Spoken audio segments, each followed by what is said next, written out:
નર્મદામાં આદર્શ નિવાસી કુમાર શાળાનું છાત્રાલય ધરાશાયી. ડેડિયાપાડા ખાતે આવેલું છે છાત્રાલય. બાળકો જમી રહ્યા હતા તે સમયે બની ઘટના. સદનસીબે મોટી જાનહાનિ ટળી. ડેડિયાપાડાના ધારાસભ્ય પહોંચ્યા હતા ઘટના સ્થળે. છાત્રાલય ધરાશાયી થવાનો લાઈવ વિડીયો આવ્યો સામે. સ્થાનિકોએ તંત્ર પર લગાવ્યા ગંભીર આરોપ. છાત્રાલય ધરાશાયી થતા ઘટના સ્થળ પર લોકોના ટોળે ઉમટ્યા. વડોદરામાં વિશ્વામિત્રીના પૂરના ડરથી વસાવી બોટ. આર્થિક સ્થિતિ નબળી હોવાથી નાગરિકે ઘરેણા ગીરવે મૂકી બોટ ખરીદી. પૂરની સમસ્યાને લઈ તંત્ર પાસે આશા ન રાખી નાગરિકે ખરીદી બોટ. ઊંઝામાં ચાલતા ધજા મહોત્સવમાં બની ચોરીની ઘટના. યુવકે મહિલાના પર્સમાં હાથ નાખી ચોરીનો કર્યો પ્રયાસ. સંઘમાં જોડાયેલા અન્ય વ્યક્તિના ખિસ્સામાંથી ચોરી રોકડની પણ કરી ચોરી. આરોપી સામે પોલીસ ફરિયાદ નોંધાઈ. ઘટના મોબાઈલ કેમેરામાં કેદ. જૂનાગઢના સત્તાધાર નજીકસિંહના આંટાફેરાનો વિડીયો વાયરલ. ધોળા દિવસે બેસીની લટાર કેમેરામાં કેદ થઈ. પંચકેસરી હનુમાન મંદિર નજીકસિંહની લટાર. સ્થાનિકોમાં ભયનો માહોલ. અમરેલીના જળજીવડીમાં દીપડાનો આતંક. મોડી રાત્રે ઘરમાં દીપડો ઘૂસી જતા સર્જાયો અફરાતફરીનો માહોલ. વન વિભાગના કર્મચારીઓએ દીપડાને બેભાન કરી પાંજરે પૂર્યો. મધ્યપ્રદેશની એક શાળામાં શિક્ષક દારૂના નશામાં ઊંઘતા ઝડપાયા. શાળામાં બાળકોને ભણાવવાની જગ્યાએ શાળામાં ટેસ્ટથી સૂતેલા નજરે પડ્યા. વાયરલ થઈ રહેલો વિડીયો મંચોલી વિકાસ બ્લોકની પ્રાથમિક શાળાનો છે. ધોરાજીમાં રહેણાંક વિસ્તારમાં કચરા કલેક્શન સેન્ટર અને પેકેજિંગ સેન્ટરનું કામ શરૂ કરાતા રોષ. ધાર્મિક સ્થળો, આંગણવાડી અને હોસ્પિટલો હોવા છતાં તંત્ર તરફથી બનાવાઈ રહી છે ઇમારત. લોકોએ જવાબદાર અધિકારીને આવેદનપત્ર આપી કામગીરી રોકવાની કરી માંગ. સુરેન્દ્રનગરના ધ્રાંગધ્રામાં ભારત માઇનોર કેનાલ ઓવરફ્લો થઈ. નર્મદા વિભાગની બેદરકારીથી ખેડૂતો પરેશાન. ગંજેડામાં 1000 વીઘા જમીનમાં પાણી ફરી વળ્યા. કપાસ મગફળીના પાકને નુકસાન થવાની ભીતિ. વરસાદે વિરામ લીધા છતાં દ્વારકામાં ખેડૂતોને હાલાકી. જરૂરિયાત સમયે પૂરતી વીજળી ન મળતા વધી સમસ્યા. ઓછા વોલ્ટેજથી વીજ સપ્લાય થતા મોટર બળી જવાની ભીતિ. અનેક રજૂઆતો છતાં પીજીવીસીએલના અધિકારીઓ જવાબ ન આપતા હોવાનો આરોપ. મોરબીમાં માર્ગ અને મકાન વિભાગની બેદરકારીના કારણે વેપારીઓ પરેશાન. રસ્તા પર પેવર બ્લોક નાખ્યા પરંતુ દુકાનોના તળિયેથી ઊંચા. વેપારીઓ વરસાદી પાણીની ચિંતાથી પરેશાન. વડોદરાના પ્રોડક્ટિવિટી રોડ પર ભૂવો પડ્યો. એક જ વિસ્તારમાં 3 સ્થળે ભૂવા પડતા વધી સમસ્યા. વાહન ચાલકો જીવના જોખમે પસાર થવા મજબૂર. વહેલી તકે સમારકામ કરવા લોકોએ કરી માંગ. સુરતના એમએલએ કુમાર કાનાણીનો ગંભીર આરોપ. રોગચાળા મુદ્દે તંત્ર ઊંઘતું હોવાના કર્યા આક્ષેપ. રોગચાળો અટકાવવા પગલાં લેવા એમએલએએ મનપા કમિશનરને લખ્યો પત્ર. અમદાવાદ શહેરના હાટકેશ્વર બ્રિજ મામલે વિપક્ષ નેતા શહેજાદ ખાન પઠાણે તંત્ર પર કર્યા પ્રહાર. કહ્યું, બ્રિજ નિર્માણનો ખર્ચ જો જૂનો બ્રિજ બનાવનાર કંપની કરવાની હોય તો લેખિત કેમ નથી? માત્ર 1.5 ફૂટની ઊંચાઈ પણ મનોબળ શિખર સર કરવાનું. દહેગામના કનીપુરના સુરેશભાઈ પાનનો ગલ્લો ચલાવી જીવી રહ્યા છે આત્મનિર્ભર જીવન. પોતાની આવકમાંથી આકર્ષક કાર બનાવી મેળવે છે આવક. ઉપરવાસમાંથી પાણીની આવકને લઈ સરદાર સરોવર નર્મદા ડેમની સપાટી 137 મીટરને પાર પહોંચી. 15 દરવાજા 2.50 મીટર ખોલી પાણી છોડાયું. વડોદરા, ભરૂચ અને નર્મદાના 42 ગામોને એલર્ટ કરાયા. ઉત્તરાખંડના હેમકુંડ સાહેબમાં વરસાદ બાદ મનમોહક દ્રશ્યો આવ્યા સામે. હેમકુંડ સાહેબ નજીક પર્વતો પર હિમવર્ષાથી બરફની સફેદ ચાદર છવાઈ. વરસાદે વિરામ લેતા આહલાદક નજારો આવ્યો સામે. ઉત્તર પ્રદેશના રામપુરમાં જળબંબાકારની સ્થિતિ. ભારે વરસાદથી નદીઓના જળસ્તર વધ્યા. રસ્તા જળમગ્ન થતા વધી લોકોની સમસ્યા. ઉપરવાસમાં અવિરત વરસાદથી ઉત્તર પ્રદેશમાં નદીઓના જળસ્તરમાં વધારો. અયોધ્યામાં સરયુ નદીએ ભયજનક સપાટી વટાવી. નદી નજીક ન જવા તંત્ર તરફથી લોકોની કરાઈ અપીલ. ઝારખંડના રામગઢમાં બારી મેઘ ખાંગા ધોધમાર વરસાદથી સ્થાનિક નદીઓ તોફાની બની. ભૈરવી અને દામોદર નદીમાં ઘોડાપૂરની સ્થિતિ સર્જાતા રહેણાંક વિસ્તારોમાં નદીના પાણી ફરી વળ્યા. તંત્રએ હાઈ એલર્ટ જાહેર કર્યું. ઝારખંડના લંગરમાં જળબંબાકાર ગઢવા જિલ્લામાં મેઘો કોપાયમાન થતા હાઈ એલર્ટ જાહેર કરાયું. સરસ્વતી અને દાનેરો નદીના પાણી રહેણાંક વિસ્તારોમાં ફરી વળ્યા તો લોકોના ઘરમાં પણ 2 ફૂટ જેટલા પાણી ભરાતા ઘરવખરીને ભારે નુકસાન. ઝારખંડમાં આકાશી આફતના દ્રશ્યો. અવિરત વરસાદથી ગઢવામાં દાનરો અને સરસ્વતી નદીના પાણી 500 જેટલા ઘરોમાં ફરી વળ્યા. ઠેર ઠેર જળબંબાકાર થતા જનજીવન પ્રભાવિત થયું. ઉત્તરાખંડના ઋષિકેશમાં પણ અનરાધાર ધોધમાર વરસાદને પગલે ગંગા નદી તોફાની બની. નદીના ધસમસતા પ્રવાહને લીધે રિવર રાફ્ટિંગ બંધ કરાયું. રિવર રાફ્ટિંગ બંધ થતા વેપારીઓને નુકસાન. ઉત્તર પ્રદેશના અયોધ્યામાં સરયુ નદી બે કાંઠે પાણીની સતત આવકથી સરયુ નદીએ ભયજનક સપાટી વટાવી તંત્ર અને એસડીઆરએફની ટીમે ખડે પગે લોકોને નદી કિનારે ન જવા સૂચના અપાઈ, સાથે જ સાવધાનીના બોર્ડ પણ લગાવાયા. ઉત્તરાખંડના જોશીમઠમાં ભૂસ્ખલનનો સિલસિલો યથાવત. બદ્રીનાથ હાઈવે પર પથ્થરનો કાટમાળ રસ્તા પર ધસી આવવાના દ્રશ્યો કેમેરામાં કેદ થયા. મુસાફરો માટે હજુ પણ ખતરો યથાવત. સુરક્ષાને પગલે હાઈવે પર પોલીસ તંત્ર ખડે પગે. ઉત્તરાખંડના રામગઢમાં મેઘો અનરાધાર. ચુકમ ગામમાં કોસી નદીએ રૌદ્ર રૂપ ધારણ કર્યું. કોસી નદી બે કાંઠે વહેતી થતા ગારજીયા મંદિરની સીડીઓ ધોવાઈ. પરિસ્થિતિ વણસતા મંદિરને બંધ કરવાનો વારો આવ્યો. તંત્ર ખડે પગે. ઉત્તરાખંડમાં યમુના નદીના નીર હિલોળે ચડ્યા. ભારે વરસાદને પગલે યમુના નદીનું રૌદ્ર રૂપ સામે આવ્યું. જો ધોધમાર વરસાદ થાય તો યમુના નદીનું રૂપ ભયંકર બનવાની શક્યતા. નૂહ જિલ્લાના નાઈ ગામમાં ઉજીના નાળામાં પાણી ભરાઈ જવાથી તૂટ્યું. નાળું તૂટતા ગામ પાણીમાં તરબોળ. ગામના લોકોએ નાળામાંથી આવી રહેલા પાણીને રોકવાનો કર્યો હતો પ્રયાસ. ઉત્તર પ્રદેશમાં સરયુ નદીએ ધારણ કર્યું વિકરાળ સ્વરૂપ. દરિયાકાંઠાના ગામોની સ્થિતિ વણસી. નેપાળના વિવિધ બેરેજમાંથી પાણી છોડાતા સરયુ નદીનું રૌદ્ર સ્વરૂપ સામે આવ્યું. સેંકડો ગામોમાં નદીના પૂરના પાણી ભરાવા લાગ્યા. નદીના કારણે અનેક મકાનો ધરાશાયી થયા. નેપાળમાંથી લાખો ક્યુસેક પાણી છોડાતા સ્થિતિ વધુ ખરાબ થવાની શક્યતા. બિહારના વાગુલપુરના મસાડુ ગામમાં ગંગાનું રૌદ્ર સ્વરૂપ. ગંગા કિનારે આવેલા ગામના ઘરોની જમીન સતત ધોવાઈ રહી છે. ગંગા નદીના સ્તરમાં વધારો થતા ગ્રામજનો સતત ચિંતામાં. ગઢવા જિલ્લામાં સતત વરસી રહેલા વરસાદે સર્જી તારાજી. દાનરો નદીમાં પૂરના કારણે નદી પર બનેલો પુલ તૂટી ગયો. તંત્ર દ્વારા સતત પરિસ્થિતિનું કરાઈ રહ્યું છે નિરીક્ષણ. ગોંડલ નાગરિક બેંકના ડિરેક્ટરોની ચૂંટણી. ભાજપ પેનલ અને નાગરિક સહકાર સમિતિની પેનલના 11 ઉમેદવાર અને એક અપક્ષ ઉમેદવાર વચ્ચે જંગ. બંને પેનલો દ્વારા એડી ચોટીનું જોર લગાવાયું. કચ્છમાં યોજાતા રણોત્સવના ટેન્ડર વિવાદ વચ્ચે ભારે નુકસાન. ટેન્ડર વિવાદને લીધે પ્રવાસીઓમાં ગેરસમજ. રણોત્સવ ન યોજવાનું સમજી પ્રવાસીઓ કેન્સલ કરાવી રહ્યા છે એડવાન્સ બુકિંગ. 20 થી 22 તારીખ સુધી સ્પષ્ટ થશે કોણ હશે ટેન્ટ સિટીના સંચાલક.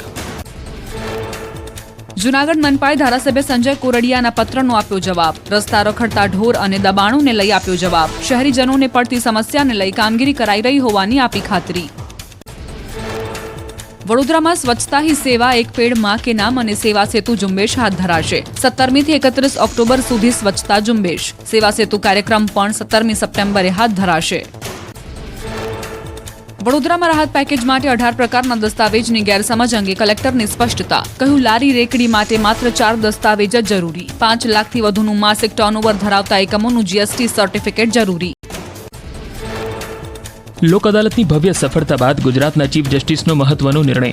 રાજ્યમાં પ્રતિમાસ સ્પેશિયલ લોક અદાલતનું આયોજન કરાશે. રાષ્ટ્રીય લોક અદાલતમાં 2,46,867 જેટલા કેસોનો નિકાલ થતા લેવાયો નિર્ણય. પંચમહાલના હાલોલમાં મકાનની દિવાલ ધરાશાયી થઈ. શ્રદ્ધા રેસિડેન્સીમાં મકાનની દિવાલ ધરાશાયી થતા મહિલા દિવાલ નીચે દબાઈ. મહિલાને ગંભીર ઈજાઓ થતા સારવાર અર્થે ખસેડાઈ. રાજકોટમાં સાગઠિયાના ભ્રષ્ટ બંગલાનું બાંધકામ આખરે તૂટશે. પૂર્વ ટીપીઓના નિર્માણાધીન બંગલામાં કરવામાં આવેલ ગેરકાયદે બાંધકામ મામલે નોટિસ. ટીઆરપી અગ્નિકાંડ ભ્રષ્ટાચાર સહિતના ગુનામાં સંડોવણીના છે આરોપ. સાબરમતી જેલમાંથી પેરોલ જમ્પ કરી ફરાર આરોપી ઝડપાયો. બોટાદ એસઓજી અને એલસીબીએ કરી કાર્યવાહી. 2 મહિનાથી નાસ્તા ફરતા સીરા ડોનને ઝડપી હાથ ધરી કાર્યવાહી. રાજકોટના ઉપલેટામાં ગેરકાયદેસર રેતી ભરેલું ડમ્પર ઝડપાયું. રેતી અને ડમ્પર સહિત 9 લાખથી વધુનો મુદ્દામાલ ઝડપાયો. ઉપલેટા મામલતદારની ટીમે ફિલ્મી ઢબે પીછો કરી ડમ્પર ઝડપી પાડ્યો. અમદાવાદમાં વાયએમસીએ ક્લબમાં રેડનો મામલો. પોલીસે 3 આરોપીઓની કરી ધરપકડ. આરોપીએ નકલી સીબીઆઈ ઓફિસર બની ફિલ્મ મેકરને ધમકી આપી મોબાઈલ ઝૂંટાવવાનો કર્યો હતો પ્રયાસ. પોલીસે વધુ કાર્યવાહી હાથ ધરી.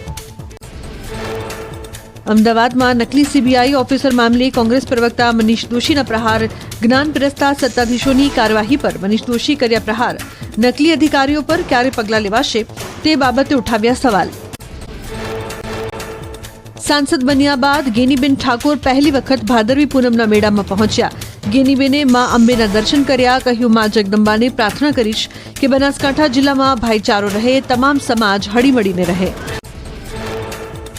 અંબાજીમાં ભુજ રેન્જ આઈજી ચિરાગ કોરડિયાએ મા અંબાના કર્યા દર્શન. પોતાના જન્મદિવસ નિમિત્તે મંદિરના શિખર પર ધ્વજારોહણ કર્યું. ભાદરવી પૂનમના મેળાને લઈ ગોઠવાયેલા બંદોબસ્ત અંગે સમીક્ષા કરી.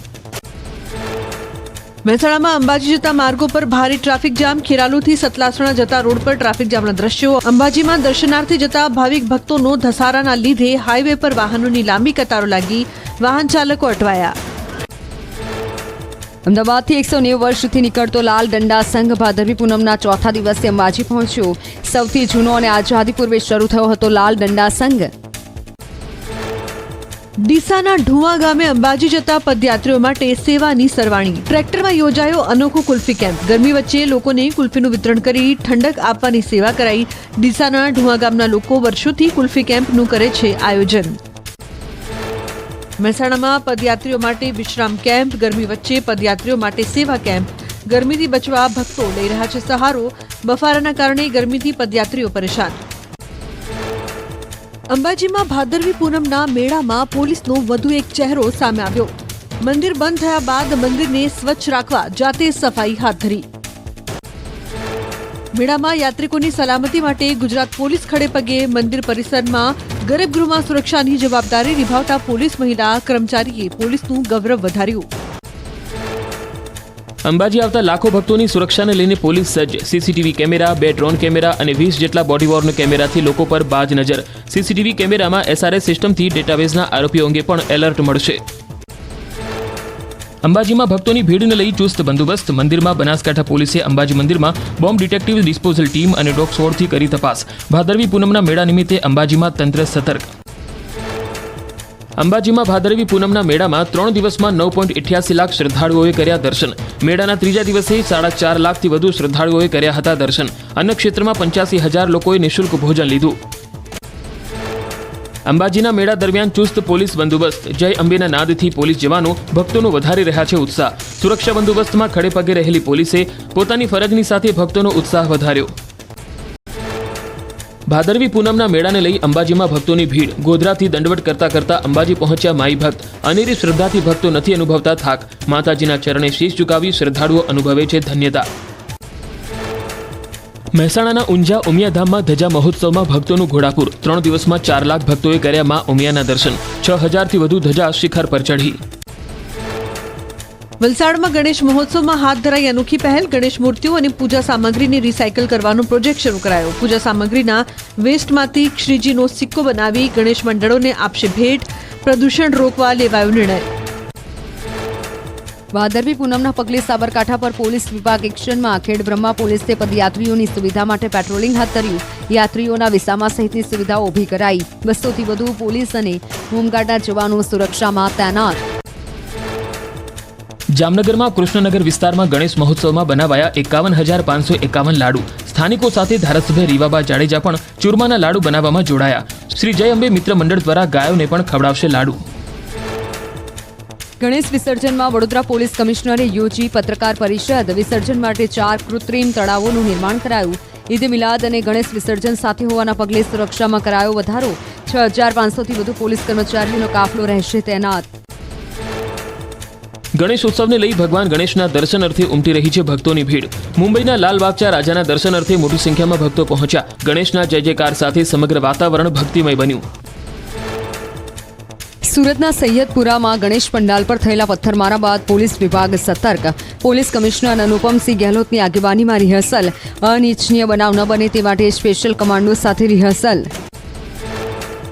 સુરેન્દ્રનગરમાં તિરંગા ઓપન ગુજરાત ટેબલ ટેનિસ ટુર્નામેન્ટનું આયોજન. 3 દિવસીય ટુર્નામેન્ટમાં 70થી વધુ સ્પર્ધકોએ ભાગ લીધો. ટેબલ ટેનિસ પ્લેયર એસોસિએશન દ્વારા સ્પર્ધાનું આયોજન. અમદાવાદ, રાજકોટ, વડોદરા શહેરના ખેલાડીઓએ ભાગ લીધો. અંબાજીમાં ભાદરવી પૂનમના મેળામાં ભક્તોનું ઘોડાપુર. અસામાજિક તત્વો અને બદ ઇરાદે આવતા લોકો સામે પોલીસ સતર્ક. મેળામાંથી 20 જેટલા ખિસ્સા કાતરુને પોલીસે ઝડપી પડ્યા. લોકોના ચોરાયેલા મોબાઈલ પણ મૂળ માલિકને પરત સોંપાયા. દહેગામમાં વિસર્જન સમયે દુર્ઘટના બાદ ભરૂચમાં તંત્ર એલર્ટ. નર્મદા વોર્નિંગ લેવલ પર વહેતી થતા ગણેશ વિસર્જનને લઈને સૂચનો જાહેર કરાયા. નદીમાં વિસર્જન ન થાય તે માટે ખાસ પેટ્રોલિંગ યોજાશે. કર્મચારીઓ ફાયરની ટીમો રહેશે ખડે પગે. પ્રધાનમંત્રી મોદીના જન્મદિવસને લઈ સુરતમાં તૈયારીઓ. વિવિધ પ્રોડક્ટ પર વેપારીઓએ કરી ડિસ્કાઉન્ટ સ્કીમની જાહેરાત. 350 વાહનોમાં બેનર લગાવ્યા. પીએમના જન્મદિવસની પૂર્વ સંધ્યાએ તમામ ગણેશ પંડાલમાં યોજાશે મહાઆરતી. આજથી 2 દિવસ વડાપ્રધાન મોદી ગુજરાતના પ્રવાસે 8,000 કરોડથી વધુના વિકાસ કાર્યોની પીએમ આપશે ભેટ. અમદાવાદને મળશે 1200 કરોડના વિકાસની ભેટ. આવતીકાલે જીએમડીસી ગ્રાઉન્ડમાં યોજાશે પીએમનો ભવ્ય સ્વાગત સમારોહ. અમદાવાદમાં પીએમના ભવ્ય સ્વાગતની તૈયારીઓને આખરી ઓપ આવતીકાલે જીએમડીસી ગ્રાઉન્ડમાં યોજાશે ભવ્ય સન્માન સમારોહ. વિશાળ જર્મન ડોમમાં 80,000થી 1 લાખ લોકો બેસી શકે તેવી વ્યવસ્થા કરાઈ. સુરક્ષાને પગલે પોલીસનો કડક બંદોબસ્ત ગોઠવાયો. ત્રીજી વાર વડાપ્રધાન બન્યા બાદ પીએમ પ્રથમવાર ગુજરાતની મુલાકાતે હેલિકોપ્ટરથી વડસર જશે. પીએમ ગાંધીનગર રાજભવનમાં પીએમ રાત્રિ રોકાણ કરી આવતીકાલે સમિટનું કરશે ઉદ્ઘાટન. ત્યારબાદ જીએમડીસી ગ્રાઉન્ડમાં હાજરી આપી ગાંધીનગર પરત ફરશે પીએમ મોદી. વંદે મેટ્રો ટ્રેનનો પીએમ મોદી કરાવશે શુભારંભ. આવતીકાલે વર્ચ્યુઅલી વડાપ્રધાન મોદી કરાવશે વંદે મેટ્રોની શરૂઆત. અમદાવાદથી ભુજ વચ્ચે દોડશે ટ્રેન. ભુજ, અંજાર, ગાંધીધામ, ભચાઉ, હળવદ, સાબરમતી સહિતના સ્ટેશનો વચ્ચે દોડશે વંદે મેટ્રો. ગાંધીનગર મહાત્મા મંદિર ખાતે રીઇન્વેસ્ટ સમિટ 2024નું આયોજન. પીએમ મોદીના હસ્તે 16 તારીખે કરાશે ઉદ્ઘાટન. તારીખ 16થી 18 સપ્ટેમ્બર સુધી આ સમિટ ચાલશે. કેન્દ્રીય મંત્રી મનસુખ માંડવિયા રાજકોટમાં પશ્ચિમ ભાગના રાજ્યો અને કેન્દ્ર શાસિત પ્રદેશના ક્ષેત્રીય પ્રતિનિધિઓ સાથે બેઠક. 4 કરોડ રોજગારીનું લક્ષ્યાંક પૂરું કરવાના આયોજન પર ચર્ચા. અરવિંદ કેજરીવાલની મોટી જાહેરાત. કેજરીવાલે કરી દિલ્હીના સીએમ પદ છોડવાની જાહેરાત. 2 દિવસ પછી સીએમ પદ છોડશે કેજરીવાલ. તિહાર જેલમાંથી મુક્ત થયા બાદ કેજરીવાલ પહેલી વખત આમ આદમી પાર્ટીના કાર્યાલય પર પહોંચ્યા. કેજરીવાલે કાર્યકર્તાઓને કર્યું સંબોધન. મનીષ સિસોદિયા, સંજયસિંહ, આતિશી સહિતના નેતાઓ પણ સંબોધન સમયે રહ્યા હાજર. મુખ્યમંત્રી પદેથી રાજીનામાની જાહેરાત બાદ અરવિંદ કેજરીવાલે આમ આદમી પાર્ટીના કાર્યકર્તાઓને સંબોધ્યા. કહ્યું, હું જનતાની અદાલતમાં છું. હું તમને પૂછું છું, શું તમે મને ગુનેગાર માનો છો? જ્યાં સુધી જનતા ચુકાદો નહીં આપે ત્યાં સુધી હું ખુરશી પર બેસીશ નહીં. આગામી ચૂંટણીને લઈને કેજરીવાલે જનતાને કરી અપીલ. કહ્યું કે જો તમે મને પ્રામાણિક માનતા હોવ તો મને મત આપો. તમારો દરેક મત મારી ઈમાનદારીનું પ્રમાણપત્ર હશે. તમે વોટ કરશો તો જ હું મુખ્યમંત્રીની ખુરશી પર બેસીશ. રાજીનામાની જાહેરાત બાદ આગામી મુખ્યમંત્રી વિશે કેજરીવાલે કર્યો ખુલાસો. ધારાસભ્ય દળની બેઠકમાં મુખ્યમંત્રીનું નામ નક્કી કરવા કેજરીવાલે અપીલ કરી. જો જનતા પ્રમાણપત્ર આપશે તો જ મનીષ સિસોદિયા સહિતના નેતાઓ ખુરશી પર બેસશે. રાજસ્થાનમાં કરણસર ગામમાં પીએનબી બેંકના કિયોસ્કને લૂંટવાનો પ્રયાસ. કર્મચારીની સતર્કતાને કારણે લૂંટનો પ્રયાસ નિષ્ફળ. મહિલાએ એલાર્મ વગાડતા બદમાશો ભાગી ગયા. વાંકાનેરમાં ચોરોએ પેટ્રોલ પંપને બનાવ્યું નિશાન. 3 પેટ્રોલ પંપમાંથી ₹1 લાખથી વધુની રોકડની કરી ચોરી. સમગ્ર ઘટના સીસીટીવીમાં કેદ. પશ્ચિમ બંગાળના કોલકાતામાં જુનિયર તબીબોનું વિરોધ પ્રદર્શન યથાવત. સરકાર અને તબીબો વચ્ચે બેઠક નિષ્ફળ જતા રોષ. રેપ વિથ મર્ડર કેસમાં મૃતકને ન્યાય અપાવવા જુનિયર તબીબો અડગ. જમ્મુ કાશ્મીરના પૂંછમાં સેનાએ હાથ ધર્યું સર્ચ ઓપરેશન. પથાનેટેર વિસ્તારમાં આતંકીઓ અને સુરક્ષા જવાનો વચ્ચે અથડામણ બાદ જવાનો સતર્ક. એસઓજી, સીઆરપીએફ અને ભારતીય સેનાના જવાનોએ સાથે મળી સર્ચ ઓપરેશન હાથ ધર્યું. ઉત્તરાખંડના પિરાન કલિયારમાં આયોજિત 756માં ઉર્સ વર્ષને લઈ 81 પાકિસ્તાનીઓ ભારત પહોંચ્યા. ભારે સુરક્ષા વચ્ચે પાકિસ્તાની પ્રવાસીઓ સાબિર પાર દરગાહ પહોંચશે. 5 દિવસ આ તમામ પાકિસ્તાની શ્રદ્ધાળુઓ ભારતમાં રહેશે. ડ્રીમ ગર્લ હેમા માલિની પહોંચી હરિદ્વાર. કનખલમાં અભિનેત્રીએ નૃત્ય નાટકમાં આપી હાજરી. ગંગા અને અન્ય પવિત્ર નદીઓની સ્વચ્છતા માટે લોકોને જાગૃત કરવા હેમા માલિનીએ પ્રસ્તુત કર્યું વિશેષ નૃત્ય.